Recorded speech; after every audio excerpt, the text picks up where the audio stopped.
From Daily Trust News Center, this is News Hour. Tonight on News Hour, federal government asks Nigerians to also hold state governments responsible for economic hardship. Aisha Buhari's Twitter critic remanded at Suleja prison. House of Representatives condemn attack on INEC facilities, sets up investigation committee.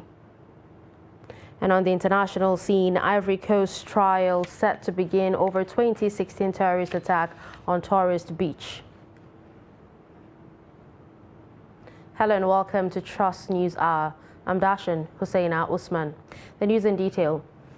Minister of State for Budget and National Planning, Clem Agba, has asked Nigerians to also hold state governments accountable for the economic hardships being suffered by all citizens, as they're not placing priorities on the need of the people. The minister spoke on Wednesday while responding to questions from newsmen at State House Abuja about what government was doing to alleviate the suffering of Nigerians. He spoke on the day the Federal Executive Council approved a new national language policy, which makes mother tongue a compulsory medium of instruction from primary 1 to 6. Kehinde Amodu reports. Taking a cue from Abraham Maslow's hierarchy of needs, the minister is arguing that the priority of state governments should be the basic needs of individuals, such as food, nutrition, housing, and clothing. Taking care of these issues, he believes, will drive self-actualization, rather than the present focus by state governments on building flyovers and airports in state capitals. I think on the federal government side, we are doing our best, but we need to push that rather than governors continue to compete to take loans to build airports that are not necessary, where they have other airports so close to them, or governors now computing to build flyovers all over the place, and we applaud them. They should concentrate on building rural roads so that the farmer can at least get their product to the market. Taking a pot shot at oil-producing states, the minister is asking people to hold their governors accountable for the over 500 billion naira dispersed to states as part of proceeds of derivation since 1999. And I'm sure Wike told you guys about monies that we released, over 500 billion to the oil-producing states. And I've seen some disclaimers from the states saying the small money they are getting on a monthly basis. And some are giving some half-truths of what they have received. We need to hold them accountable so that together we all can grow our economy. Away from that debate, the federal government is also caught in controversy with the adoption of its new national language policy, which makes mother tongue a compulsory medium of instruction from primary 1 to 6. Minister of Education Adamu acknowledges the difficulties in immediate implementation of the policy. In principle, it has been agreed, but I know implementing it will require a lot of work to develop the material, to teach and get the teachers and so on. When the policy is fully operational, each locality will teach students in primary 1 up to 6 in their own mother tongue, because research has shown that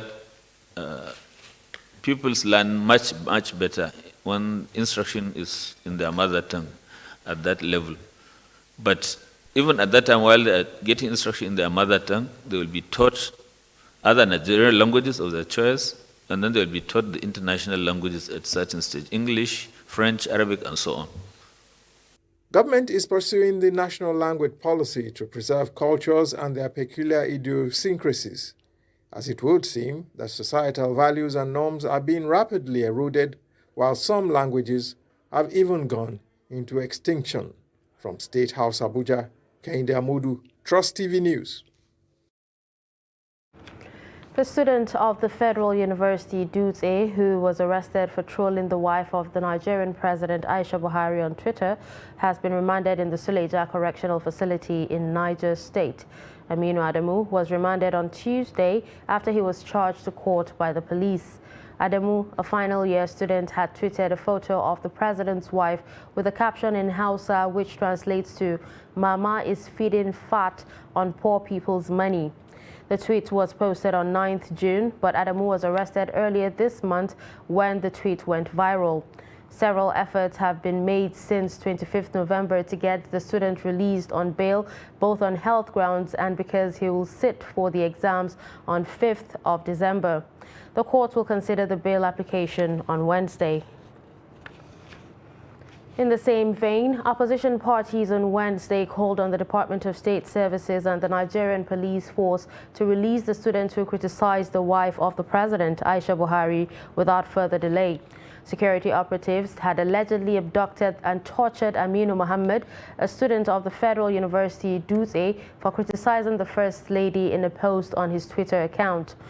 Reacting to the development in a statement, the spokesman of the opposition party under the aegis of Coalition of United Political Parties, Ikenga Ugochinyere, argued that the First Lady does not have the right to order the arrest and torture of her critics.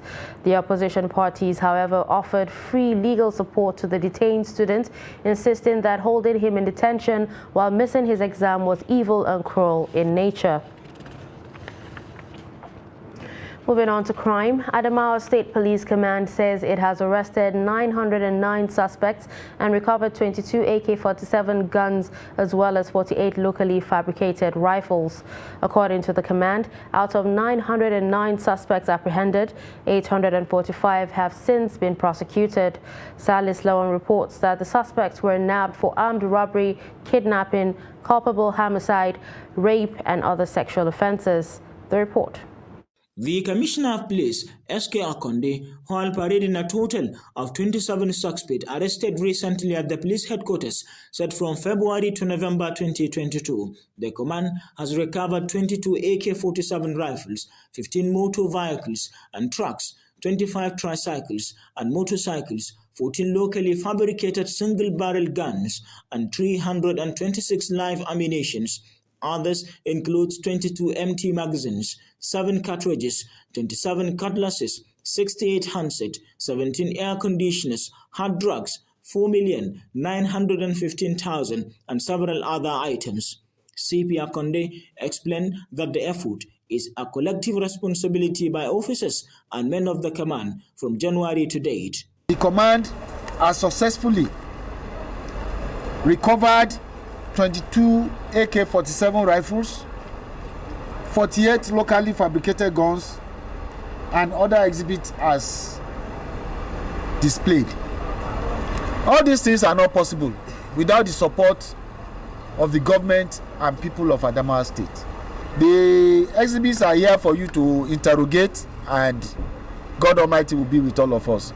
Be rest assured, it's going to be a blissful December for all of us in Adamawa State. It's going to be a very prosperous Christmas for us, and the new year is going to be very, very wonderful. Some of the suspects speak. I once worked at a cafe that we do enrollment, we do registration for the national ID card. So I came out to work out of my jurisdiction. So I do go around registering people for the national identity card. I came together with my friend, the one that he's doing NIMSI. So I don't know what he was doing. He just asked me to escort him to Yola. So I escorted him. I was in my hotel room when I saw him with policemen. That was what I knew. The command further appreciated government and citizens for their support, assuring that it will not relent in its effort in fighting crime. From Yola, Salis Lawan, Trust TV News. The House of Representatives has condemned the incessant attacks on offices, facilities and infrastructure of the Independent National Electoral Commission and government buildings across the country.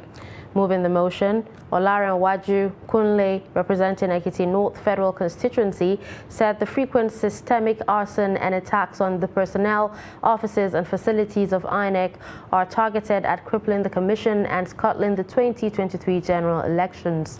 He said between February 2019 and May 2021, the Socio-Economic Rights and Accountability Project reported at least 41 arsons on INEC facilities in 14 states. The House consequently set up an ad hoc committee chaired by Oluga Taiwo to investigate the remote and immediate causes of the incessant infernos in INEC offices and different parts of the country and report back within 3 weeks for further legislative action. Similarly, the Ebonyi State Commissioner of Police, Aliyu Garba, on Wednesday said the Iboko Community Independent National Electoral Commission office, which was gutted by fire, was never attacked by hoodlums. The commissioner insisted that the fire emanated from inside the office and not as a result of an external attack. Aliyu made this known in a statement signed and issued to newsmen in Abakaliki through the PPRO, Chris Anyao. He said the command carried out an on-the-spot assessment and discovered that the fire emanated from inside the office building. The commissioner, however, called on the government at all levels and the national chairman of INEC, Mohammed Yakubu, to install solar-powered CCTV cameras and firefighting tools in all INEC offices to forestall such incidents ahead of the elections. Still on electoral matters, ahead of the 2023 general elections, the Independent National Electoral Commission has assured Nigerians that it will recover from the recent attacks on its facilities. Speaking at the induction retreat for resident electoral commissioners in Lagos on Wednesday, INEC Chairman Mohammed Yakubu said within the space of 3 weeks, 2 attacks were carried out on INEC local government facilities in Ogun and Osun states. Though INEC said its Ebonyi office was also attacked on Sunday, the police said fire gutted the facility. 2 weeks ago, the commission lamented the spate of attacks, putting the number of INEC offices attacked by hoodlums at 50, recorded in 21 states. To forestall a reoccurrence of these attacks, Yakubu said the commission will work closely with security agencies and traditional rulers.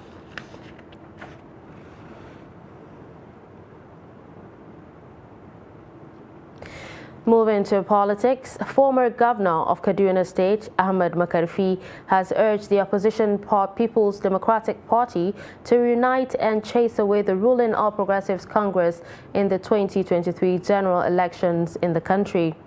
According to Makarfi, any party that does not respect Nigeria's diversity, particularly religious differences, must not be allowed to rule the country or state. The former governor stated this when he led the state governorship candidate to a meeting with Christian clergies under the Christian Association of Nigeria, the Muslim Ummas, and the Southern Kaduna People's Union.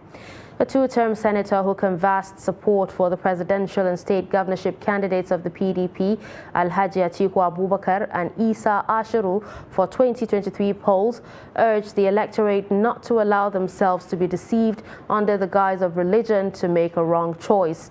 Makarfi also called on the party's governorship hopeful to restore the teaching of religious studies in schools for the purpose of restoring morality and proper upbringing of children. Police in Zamfara State have arraigned former Minister of Communication and senatorial candidate of the People's Democratic Party, Zamfara Central, Bilbis Ikera, before a chief magistrate court in Gusau, the state capital, for alleged criminal conspiracy and mischief. The presiding judge, Justice Saadu Garba, after listening to both parties, said the court lacks the jurisdiction to entertain the case. The judge ruled that by the provision of Section 3 and 5 of Magistrate Court Restriction Powers 2002, an accused who professes Islamic faith that is brought before a magistrate court shall be transferred to an appropriate Sharia court of jurisdiction for trial. He then transferred the case of Upper Sharia Court 11, Gusau, for the trial of the accused person. The police is accusing the former Minister of Criminal Conspiracy and Mischief, which are contrary to Sections 97 and 327 of the Penal Code law applicable to Zamfara State. Media Trust Limited, the parent company of Daily Trust, Trust TV and Amenia, is holding a town hall meeting with gubernatorial candidates in Katsina. Already, the Deputy Director of Media Trust Limited, Suleiman, is in Katsina meeting the governorship candidates on the best way to organize a successful town hall meeting. Abdullahi Yamadi reports that the chairman of the Media Trust Town Hall Organizing Committee also met heads of security agencies to ensure a successful outing. The report. At a meeting with the PRP and NNPP candidates Imran Gino and Noura Khalil in Katsina, Media Trust says the town hall was conceptualized to deepen democracy in Nigeria. The multimedia company is organizing similar programs in some other states to afford the candidates an opportunity to showcase their programs and how they intend to implement them if voted into power. People and governorship candidates of Katsina State. We take this as a responsibility that we from Media Trust Group owe to Nigeria and Nigerians. So that we see how we can provide platforms for various participants and various actors within these democratic processes to express themselves to the voters, and more importantly for voters to also express themselves to those who aspire to lead them. From Abuja to Kaduna. Responding separately, the PRP and NNPP candidates expressed optimism that they will participate actively in the town hall to be organized by Media Trust in Katsina. Describing the opportunity as unique, the candidates are optimistic that the town hall, which is the first in the history of Katsina State, will equally afford the electorate an opportunity to make the best choice. We need to have good leaders. I believe with the efforts we will be able to come to. We welcome you and we really appreciate the sacrifice that you've done. If you feel, you know how much it is a ticket to come to Katsina. You all have taken burden, a lot of burden, and we appreciate you.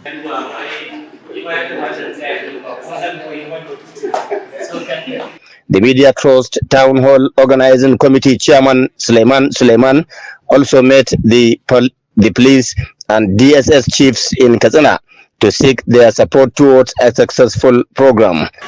So my visit here is part of that, to meet with various stakeholders, first the candidates, but also the leading security chiefs in the state. Let's discuss with them, this is what we are planning to do, but we need their support and assistance in keeping the peace during that. The team is expected to visit other stakeholders in Katsina on Thursday with a view to making the proposed town hall a success. Abdullahi Ismail Ahmadi, Trust Television News, Katsina. Zainab Bala and Abdulaziz of Trust Television have made it to the final list for the 2022 Wale Soyinka Award for Investigative Reporting. Zainab Bala, the producer of Maternal Race in Nigeria, and Abdulaziz for his documentary The Banditry and Inside Story were both selected once again for another award. The two shortlisted candidates shared their delight with this development in this report. Nana Mohammed has more. Cultural norms and practices are major contributors to Nigeria's maternal death rate. Zainab, in her story on maternal race in Nigeria, emphasized the importance of maternal and child health to the development of any nation. The 43-minute documentary for Trust Television beams the spotlight on the issue of maternal mortality from medical negligence, poverty, and cultural practices related to motherhood. The reason why I actually pitched that story to the International Women's Media Foundation was because of my experience as a woman and also somebody who has experienced maternal medical negligence. I was super excited, and it gave me that hope that the work we do as journalists is very, very important, particularly in creating impact in communities and also changing lives of people generally. On the other hand, Abdulaziz in his documentary brings to the fore the devastating impact of the banditry on the people in the rural areas and how authorities turn a blind eye to the security challenges in the country.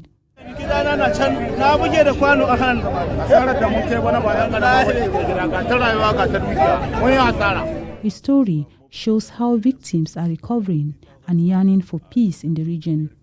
I'm really very proud of, because of course I've done a number of stories in the years one has spent in this job, but that particular story, I think, for its own adventurous nature, for it is daring nature, because it is something that I actually sacrificed my life to ensure that we got part of the story.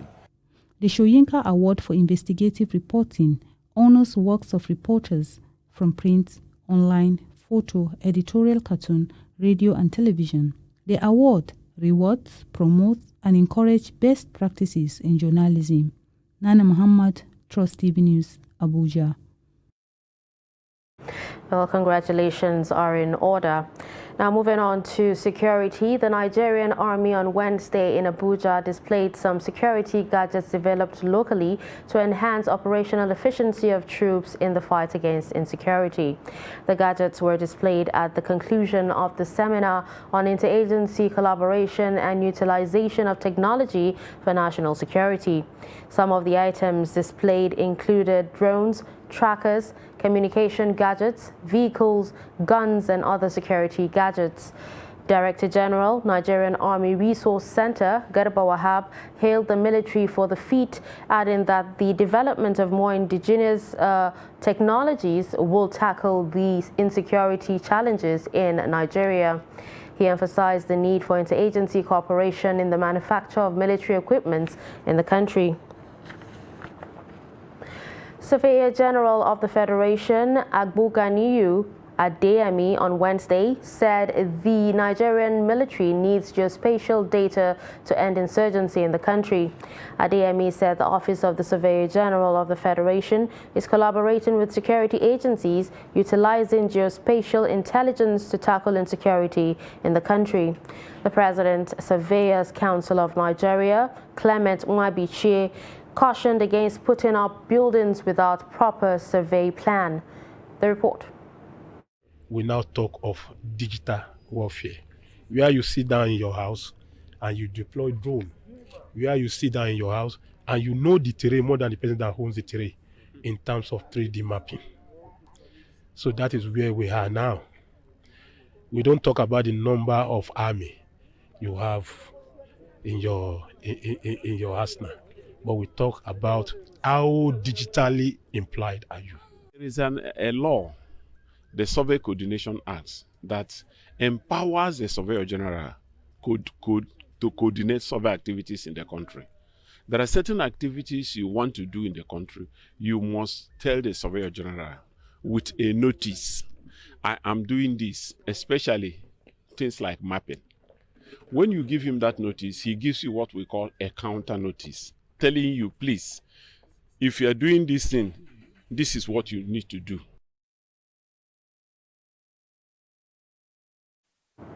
You're watching News Hour on Trust TV. Coming up after the break, how traditional Kurmin Kaduna canoeists are surviving despite modern water transportation means. Do stay. The Executive Governor of Kano State, Dr. Abdullahi Umar Ganduje, OFR, welcomes all distinguished invited guests, speakers, panelists, and other participants to a one-day national interreligious conference scheduled to hold in the state. Theme: Harnessing Nigeria's Religious Diversity for Sustainable Peace and National Development. Date: Thursday, 1st December 2022. Venue: Coronation Hall, Government House, Kano. Time: 9 a.m. Co-chairman of the occasion, Sheikh Abdullahi Balalo, National Chairman, Jibwis. His Eminence, Cardinal John Onyekan, Archbishop Emeritus of Abuja. Special guest of honor, Alhaji Amina Ado Bayero, Emir of Kano. His Eminence, Dr. Julius O.O. Abe, the Primate, the African Church Nigeria and overseas. Professor Shehu Ahmed Said Galadenchi, CON, Murshid, National Mosque, Abuja. You are welcome to Kano, the center of commerce. Announcer, Sheikh Muhammad bin Uthman and Most Reverend Peter Ogumuyiwa, PhD, Co-Chairman, Conference Committee. Ba a iya sutura da abinci jin daɗin duniyar mai ƙare. Za ka iya more rayuwarka da kayan alfarma na kamfanin Vento Furniture kamar su Ladi Corner Sets, Escape Sofa Sets, Acadia Sofa, Piano Sofa Sets, Sofa Corner Sets, Vento Sofa Sets. Sannan kuma za ku iya saka ƙayatattun gadaje na alfarma a ɗakunan kamar su Gold Cream Bedroom Sets ko kuma ku wadata falon ku da kujeru na alfarma irin su Sare Royal Set da Acadia Dining Sets. Ofishoshin ku kuwa za ku iya saka manya-manyan kujeru na kece raini domin walwala da jin daɗin ku da abokan hulɗa. Kamfanin Vento Furniture ya tanadar muku gadajen bacci na yara masu inganci, kayan ɗaki irin na angwaye da amare har ma da sarakuna. Muna da shagunan mu a gurare kamar haka: 79 Allen Avenue, Ikeja, Lagos; 7A Azikiwe Road, Port Harcourt; 25 Glover Road, Ikoyi, Lagos; Shop U1 Jabi Lake Mall, Abuja, da kuma 4330 Walker Road, Windsor, Ontario ga mazauna ƙasar Canada. Vento Furniture, mun zagaye ko'ina.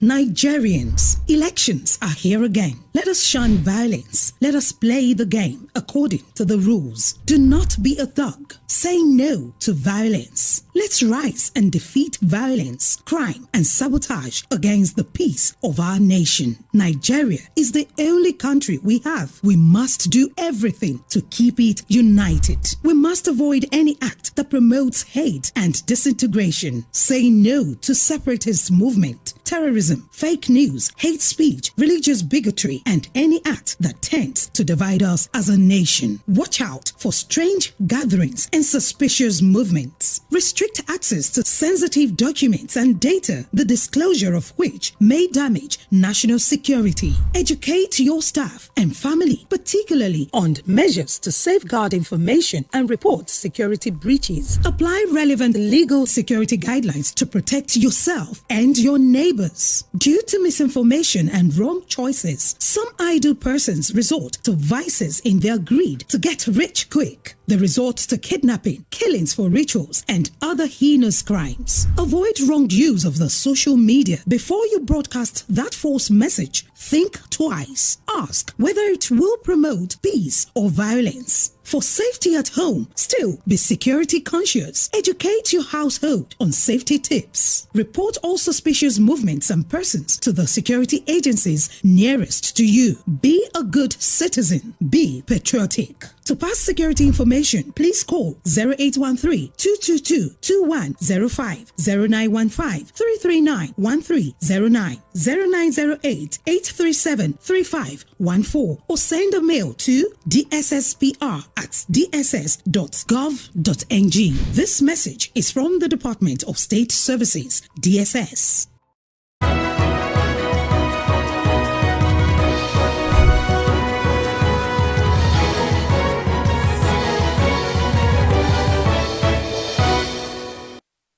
Welcome back. If you're just joining us, you're watching News Hour on Trust TV. Here's a recap of some of our top stories. We told you that federal government asks Nigerians to also hold state governments responsible for economic hardship. We also heard that Aisha Buhari's Twitter critic remanded at Suleja prison. Moving on to more on politics, the All Progressives Congress Presidential Campaign Council said Bola Tinubu will travel to London over the weekend and speak at Chatham House. Bayo Nanuga, APC-PCC spokesman, said this in an interview on Wednesday in Abuja while reacting to speculations that the presidential candidate was in the United States. According to the party's campaign program, the spokesman said the APC presidential candidate will travel to Bayelsa for a rally on Thursday, describing the picture making rounds that Tinubu was in the U.S. with President Joe Biden as fake. Some agitated Niger Delta youths on Tuesday stormed the National Assembly to demand for their rights in the amnesty program of the federal government. The youths are also calling for the sack of the coordinator of the program, Barry Tarie Ndiomu. The report. The ex-Niger Delta militants are asking for the reinstatement of about 6,000 beneficiaries reportedly delisted from the presidential amnesty program, as well as a payment of their outstanding allowances. The protesting ex-militants equally call for the immediate sack of the coordinator of the amnesty program, Barry Tariye Indiomo, accusing him of incompetence. We want him sacked because the man does not know what he is doing. His action is very barbaric and unprofessional. The man is incompetent. He would have found out, know the reason why this program was set up and designed. But he does not even care. He doesn't even have time to even ask questions before he delisted 6,000 delegates, which is not right. We are here to simply drop a simple message to the National House of Assembly of the Federal Republic of Nigeria, because we are federated people in the Niger Delta region. Recently, Barry Tariye Indiomo has been appointed, and he has deleted so many people into the program illegally. That decision is condemned totally, and we also want the National House of Assembly to call him to order.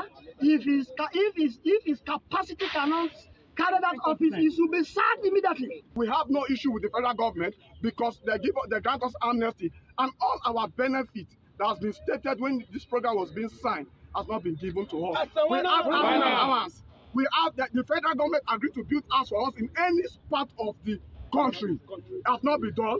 That is why they are paying 150,000 as allowance. It has not been given to us. There are so many things that we are supposed to entitle to, which they are shacking on their own. Recall that late President Umaru Musa Yar'Adua declared a presidential amnesty for the Niger Delta agitators in 2009, a move many believe restored relative peace in the troubled region.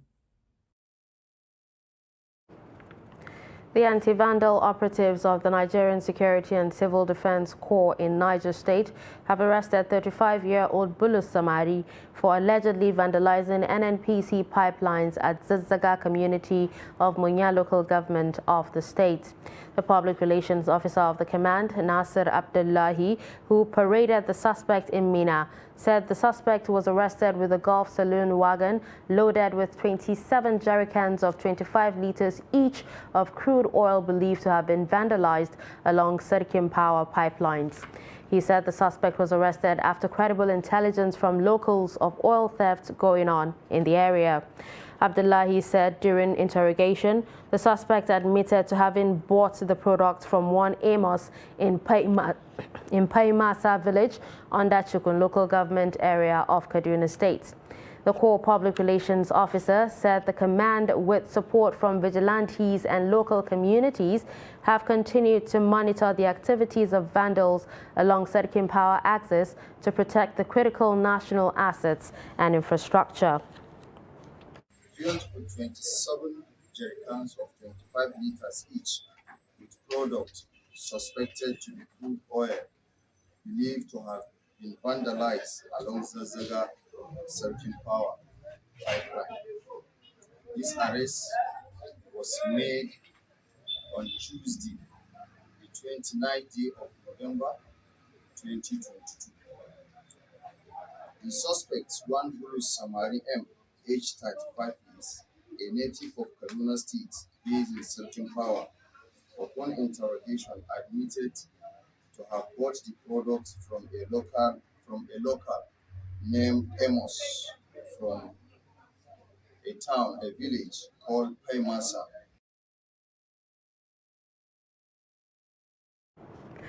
Kano State government has suspended the restriction order stopping tricycles from operating on some major roads in the state.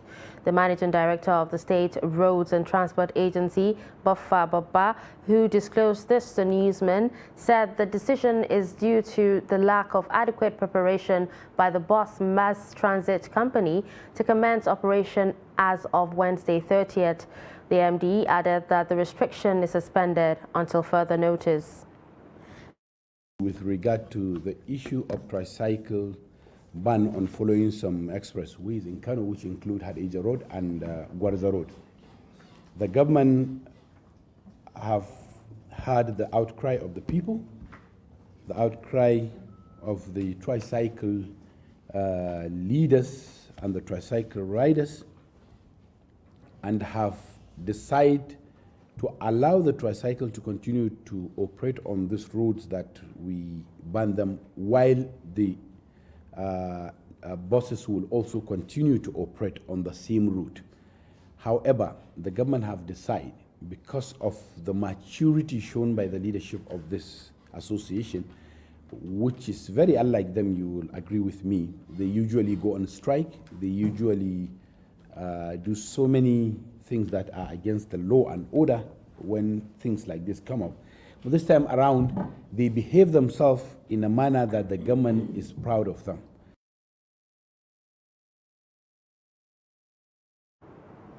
As the world commemorates the 2022 International AIDS Day, Gombe State government has raised concern over the high rate of mother-to-child transmission of HIV in the state.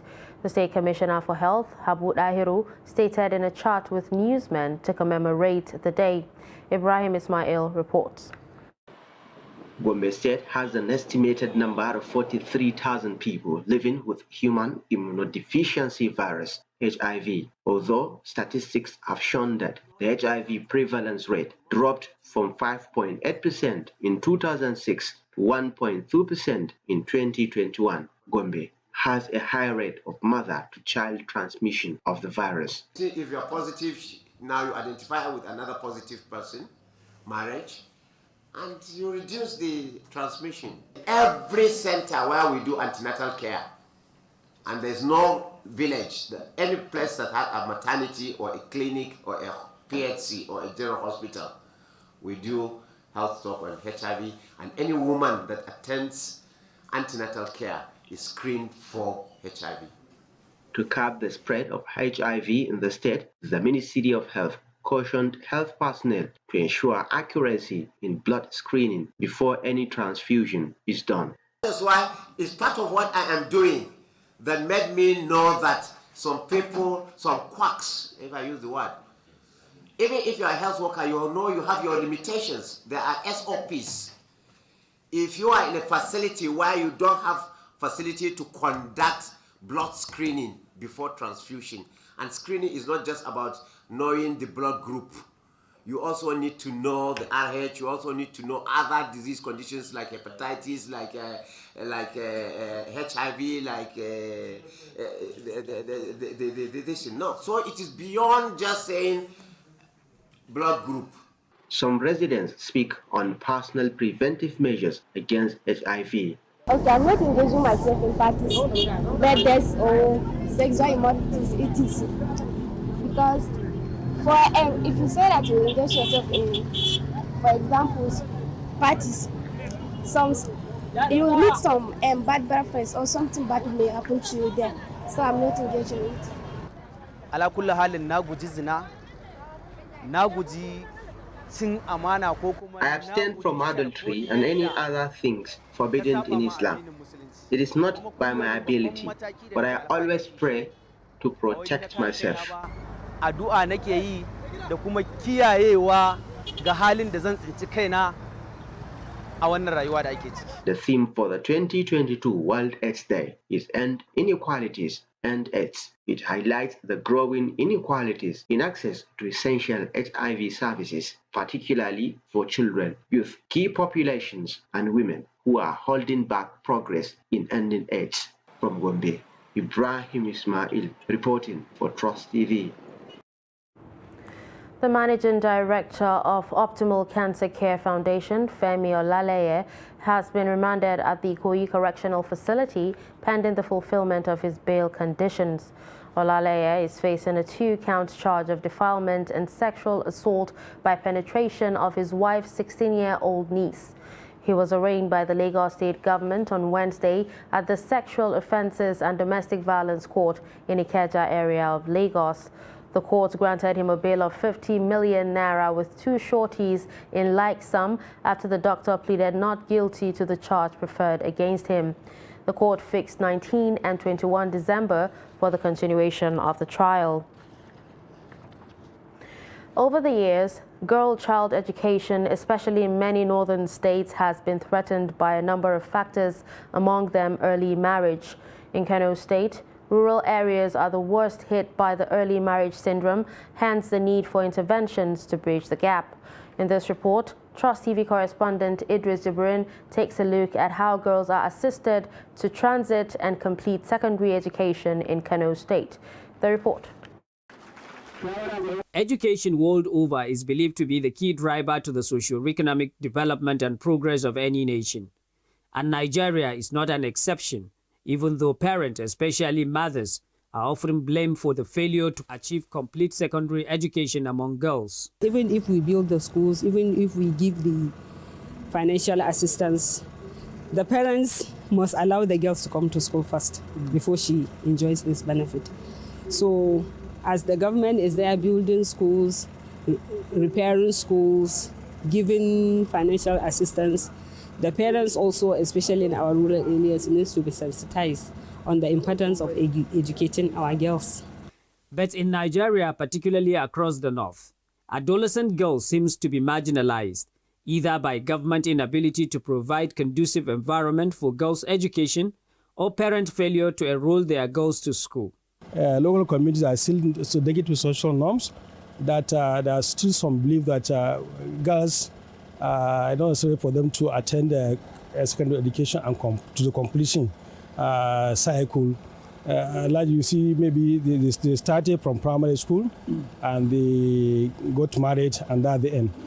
In Kano, education authorities believes that the problem of adolescent girls' education is more rampant in rural areas where poverty and cultural beliefs are high. If you look at the survey made in the past years, quite all right, there is a lot of out of school. That's why the adolescent girl is on board to increase the enrollment. Quite all right, the gap is there, especially in the LGAs we are focusing this activity. That's why in the PDO, the project objective of the project is saying in focus areas that are having low transition rates and high poverty, we are to focus in those areas to make sure that the enrollment is increased. Although a significant number of girls are still being enrolled into schools, but experts argued that most of them get dropped out or married off before the completion of the secondary education, especially in rural areas of the state. Idris Jubrin, Trust TV News, Kano. Thank you, Idris, for that report. Away from that story, despite available modern means of transportation, canoeists at Kurmin Kaduna in Igabi local government area of Kaduna State are still going about their business of conveying people across the river with the aid of canoes. According to them, meeting family needs has become difficult due to economic challenges in the country. Bello Musa takes a look at the activities of the local canoeists in Kurmin Kaduna. Using canoes to convey people across the river is an old practice in Nigeria. Despite technological advancement, these local canoe paddlers are still thriving along Kaduna River bank. Lawal Amini is one of the canoeists at this river. This has been his trade in the last 3 decades. I have been in this business for 30 years, conveying people on canoe across the river. I cater for my wives and 15 children from this business.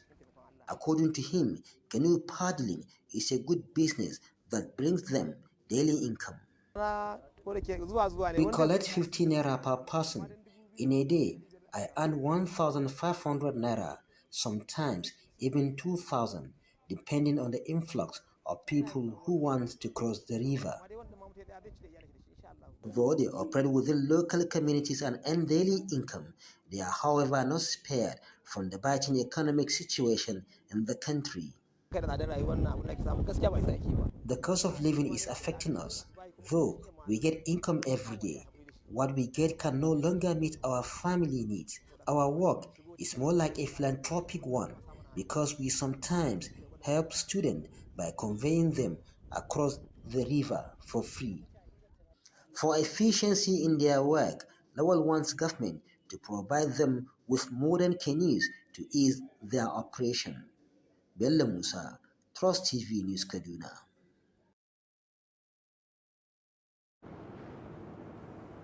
You're still watching News Hour on Trust TV. More stories after the break.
documenting the Nigerian story.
That's great.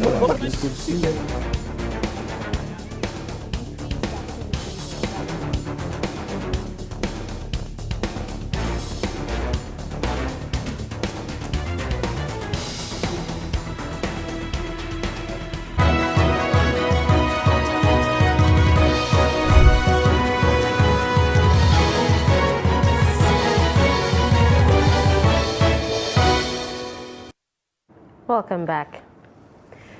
We'll now join Chiamaka Nwafo for business news.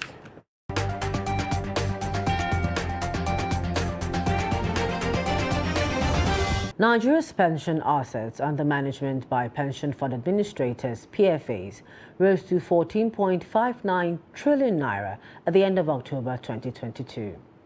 According to figures released by the National Pension Commission, PENCOM, the total pension assets increased by 164.44 billion naira from 14.424 trillion naira in September. The Commission said over 9 million retirement savings account holders have enrolled in the contributory pension scheme as of October, while 84,000 have enrolled in the micro pension plan MPP as of the end of September. In terms of assets distribution on investment, federal government securities continue to maintain leadership position with 63.23% of the total assets amounting to 9.225 trillion naira, dominated by FGN bonds worth 8.840 trillion naira. Money market instruments followed with 14.91% of the total assets under management, equal to 2.175 trillion naira, with fixed deposit and bank acceptance dominating with 2.036 trillion naira. The Senate on Wednesday passed the Federal Capital Territory FCT 607.9 billion naira 2022 appropriation bill. This followed the adoption of the harmonized report of the Senate and House of Representatives Committee on FCT at plenary. Presenting the bill, the chairman of the committee, Smata DME, said the budget was in the sum of 607,952,023,580 naira. He said the budget had provisions for the creation of a new district to be known as Maitama 2 in the FCT. In his remarks, Senate President Ahmad Lawan said efforts must be made to ensure that FCT presented its budget at the same time as the national budget. And finally, in stocks, the Nigerian equity market on Wednesday bounced back from the last two sessions of losses to close higher, buoyed by gains in MTN Nigeria and other 20 stocks on the green table led by Wema Bank PLC. The all-share index rose by 0.71% to stand at 47,660.04 points against the previous close of 47,322.97 points. The market capitalization closed at 25.959 trillion naira, up by 183 billion naira from the previous close of 25.776 trillion naira. The market break closed positive as 21 stocks gained against 19 stocks that declined in their share prices. Aggregate volume closed at 107 million units, valued at 1.319 billion naira in 3,227 deals. And that's it on Business News. I am Chiamaka Nwafo. Thanks for watching. On the international scene, 18 people on Wednesday went on trial in Ivory Coast for alleged involvement in one of West Africa's bloodiest jihadist attacks, a machine gun assault on a beach resort in 2016 that left 19 dead. Lawyer for the civilian plaintiffs, Audi Rimhailo, said only 4 of the 18 will be physically present for the long-awaited proceedings in Abidjan, Ivory Coast's economic hub. The others are either on the run or being held in Mali. On March 13, 2016, 3 men wielding assault rifles attacked Grand Bassam, a tourist complex 40 kilometers east of Abidjan, popular with foreigners. In an operation echoing a jihadist massacre the previous year in Tunisia, they stormed the beach and then attacked several hotels and restaurants. Still on the foreign scene, 3 Iranian teenagers are among 15 people who could face the death penalty over the killing of a pro-government paramilitary force member. The judiciary said on Wednesday that a group of 15 people were charged with corruption on earth over the death of Ruhollah Ajamian, a member of the Basij paramilitary force. Prosecutors allege Ajamian, 27, was stripped naked and killed on November 3 in Karaj, a city west of Tehran, by a group of mourners who had been paying tribute to a slain protester. Iran has been rocked by street violence since the September 16 death of Mahsa Amini, a 22-year-old Iranian of Kurdish origin, after her arrest in Tehran for an alleged breach of the country's dress code for women. We'll now join Adeni Ajishafe for sports news.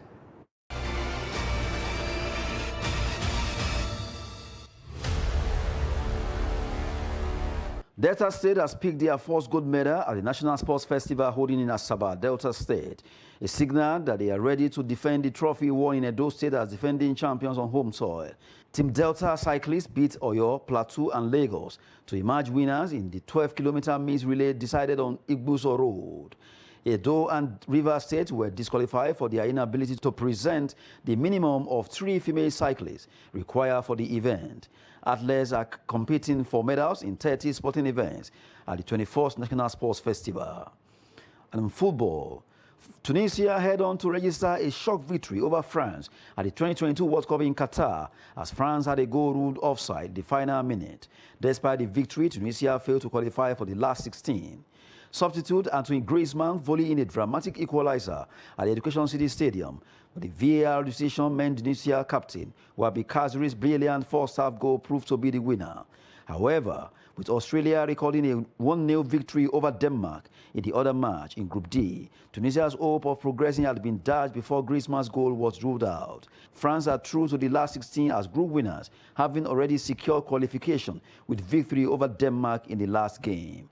The Deschamps side are set to face the runners-up of Group C, while Australia face the top team of Group C. Tunisia have never progressed from their group at the World Cup. That's Sport News. I am Adeni Ajishafe.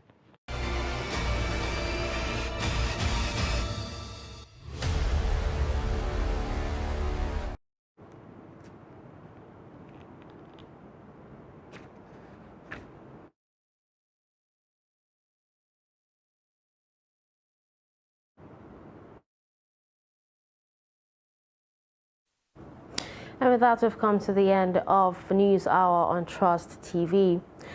Don't forget to follow us across all our social media platforms. I'm Darshan Hussaina Usman. Thanks for watching.